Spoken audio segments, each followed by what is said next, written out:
Well, today is June 28th. Our solar panels just got installed.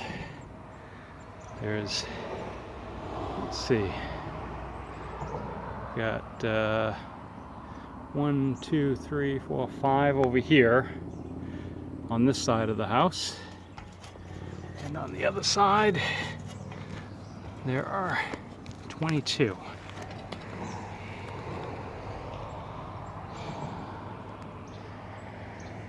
They did a nice job.